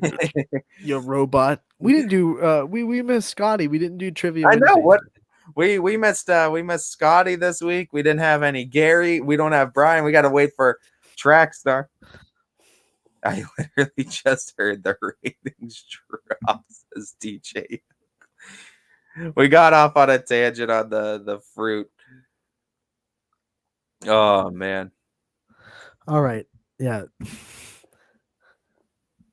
You got on the thing with blue raspberry. I don't even remember why we went there, to be honest. I don't honest. know why we went there either. You talked about blue raspberries making your mouth blue. We were having a good conversation about, you know why? Because I said Richie Giuliano likes the ice pops. And then you brought in the flavors of ice pop, and I was like, I don't like grape, and you were like, I like raspberry, and I was like, what's the heck's blue raspberry? It got away from us real quick. But what we were talking about was YSU baseball and their win over Penn State yesterday. So we'll get back on track by congratulating the Penguins on the win over Penn State and completing the Keystone State sweep that I like to call it. Yeah, and I mean they looked really good, and they're looking really good, and hopefully we can keep this train rolling, and we can see them have that success throughout the Horizon League. And hey, you never know, YSU, the way that they have the talent too, and their pitching, if pitching can stay strong and the pitching can get hot at the right times, they're going to be able to keep pace, keep momentum, and keep this thing rolling. It's just those Horizon League games, Anthony, as you know, those are the ones that are the most important right now for the Penguins to try to come away victorious out of. And since we're on YSU, we can give out an schedule update for YSU baseball. This came out about 30 minutes ago. This weekend series at West Virginia has been moved up to Thursday through Saturday. So it'll be Thursday at 6:30, Friday at 6:30, Saturday at 4. So that is when YSU will play at West Virginia this weekend instead of the originally scheduled weekend series. So expect all those too. Baseball season, we're already going to probably see a lot of postponements going on in the first couple of weeks here. So just expect a wild ride. That's probably to avoid some weather. Alex Cordona last night earned the win. And he was registering 3 massive strikeouts over an inning and a third scoreless innings of relief. Nathan Ball earned the 5th save of the season for the Penguins as well on the mound yesterday. Yeah, and I mean, it's just nice to see the pitching kind of turn up, and we know pitching means everything in this league too. So, if the Penguins can stay strong in that category and the pitchers can stay consistent, that's going to turn to success for them. Pitching, timely hitting, and that's what Brodie Swagonski came up in the ninth, a leadoff single. Yes, he was moved over by pass balls and wild pitches, but you get a leadoff single in the top of the ninth, your chances for scoring go up dramatically. Everyone says, it's a lot harder to score when you get that first out. So getting a leadoff base runner put the pressure on the pitcher. He tried to be a little bit too fine, and he throws some bad pitches, and O'Shaughnessy's speed gets him all the way around the bases. Yeah, and I mean, that's exactly what it is too, Anthony. You're absolutely right. Pitching and timely hitting makes all the difference, especially in those type of games and those type of situations, but especially come tournaments. Yeah, I like that you said those type of games because I feel like in postseason, the Horizon League tournament, YSU is going to see a lot of those type of games where they have to dig deep. They have to kind of get through some innings on offense where they're not exactly swinging real well. And they got to kind of find ways to manufacture runs, which is exactly what Brodie Swagonski did last night. Getting runs like that is how you win the postseason. Being able to just manufacture the runs when the hits aren't coming. Yep. Absolutely. And so excited for baseball season to start. We're going to be back in booths and behind home plates here in just a couple of days. As if the weather kind of cooperates. If the weather cooperates, obviously, with baseball. But we're also kind of saying goodbye with our final hoorah to basketball season on Saturday, too, as we continue to make sure we're promoting that daily, too. You don't want to miss that Saturday at 5, South Range High School. You're going to want to be there. It's going to be a great time as first girls, then boys all-star games. For one is not weather dependent. No, that one is happening faux show. So make sure you have your Saturday evenings booked at South Range High School because it's going to be a blast. But you look at Saturday's forecast, and I'm like, oh, low 40s with a 60% chance of snow, thanks to Storm Tracker 21, by the way. Keep an eye on that because I heard that there may be some chances for severe weather in the 21 viewing area today and this afternoon and tonight. So do keep an eye on Storm Tracker 21. Make sure you stay safe and probably our first severe weather chance of the year.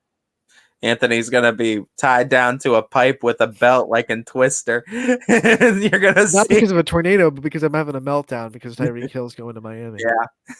Anthony's just going to strap himself to it. Not because of a tornado, though. Oh, man. And get my box of Mahomes Crunch over there and just be like, we still have Patrick Mahomes. We still have Patrick Mahomes. We still have Patrick Mahomes. We can do it. We can do this. We still have a chance for a dynasty. Oh, man. Oh, man. Well, and as we preview tomorrow's show, we talked about it. We're going to have a couple of live interviews. We're going to have some pre-recorded ones as well to air for tomorrow. And then by Friday, we're going to have picks. And we're going to be talking a lot about the excitement of that All-Star game as it is just a few days away now. Well, we can confirm tomorrow Matt Zines from United Softball. He's confirmed as the head coach that'll be joining us live. Tina Fallhaber will be joining us pre-recorded. It'll be featured tomorrow as well. Those are the two that we can absolutely confirm will be on the show tomorrow. We are working on others that are about 80% confirmed. So tomorrow should be a fun show. Friday we'll have our picks, as you said. Saturday's the All-Star game. And some baseball and softball if the weather holds up. Yeah, and then baseball, softball is going to get rolling. And like we said, what we're going to be doing with our picks, too, to kind of give that final rundown before we get out of here, too. So in basketball season, we were just kind of going straight up. We were just picking it. And whoever picked the games that we split, whoever got it right, got the point in that scenario. Well, we're going to be doing, if we split on games, whoever is right gets the points of the run differential. Differential. Yeah, the diff. So if we split on a game and the pick Anthony has wins by 7, Anthony gets 7 points for that game. It's going to make things interesting because that means 10, 12-point deficits can be cleared. I'm just looking for ways to win at this point. Huh? I just want ways to win at this point because I've been getting my butt beat. It's gonna make it very exciting for us because, like I said, a 12, 15-point deficit can mean nothing. That one game can make up a 12-point deficit. Then if a team loses 13-1 and pitching's It could just also really dig you a deep hole really quick too. yeah, you could be down by a ton too if you're not making smart picks. I'm So down 45 points after week 1. if these games Saturday go off, I mean, we have games like Salem and Canfield we're gonna have to pick. Like, are you kidding me? Double headers too. Like how we're gonna have to pick double headers. Say this team wins both, or they split a double header, or the other team wins both. Yeah, and we're gonna have to pick like softball, baseball going on at the same time, same matchups too for conferences. So it's like, well, I'm definitely writing stuff down for baseball, softball season. We are not going off of memory for who we picked. We are writing it down. Well, we're gonna need to if we're going off of run differential and stuff like that. I mean, that's gonna be crazy. But I think it's gonna be a fun way to add another layer to this game that we play with these picks, and just to see where the run differential is. And I mean, pick along with us too. And I mean, all you have to do is just calculate those run differentials too, and to kind of see where your overall score is. I wonder if we could do something where we can add our points in daily. That would be kind of cool. Like maybe there might be something on like Excel where it'll naturally add in points too for us. You know what I mean? Full circle moment. We wanted to end the show the way we started it by congratulating the YSN Coaches of the Year that were announced last night. Deidre Watson from Liberty and Carrie Palermo from Mooney win YSN Coaches of the Year on the boys and the girls side. Tonight it'll be the 6 women and 6 man of the year. Basically the best player that came off the bench and helped out their team the best way. That'll be announced later tonight for the winners on both sides. And then as the week goes on, we'll announce all the other awards as we line up to the All-Star game on Saturday. So should line up by Saturday. You might get your big player awards if it lines up like that. So I think it does. It does. So should be exciting. Stay tuned to our socials. You'll get all those awards announced there. Stay tuned to our YouTube page. Subscribe to that if you're not to get all the updates on videos and coaches corners and player profiles that you may have missed on Running Point. They go right to YouTube. And also stay tuned to our site ysnlive.com, where you could see all the stories attached to those videos as well, and where you'll see all the stories and videos go up first to all the pre-recorded ones before they are on Running Point as well. We are taking a 22-hour break. We'll be back tomorrow from 12 to 2. Casual Sports Podcast coming up next from 2 to 3. Power Hour from 3 to 4. We'll get you through the afternoon on YSN. Thank you so much for tuning in today, and we'll see you all tomorrow for Thursday's episode of Running.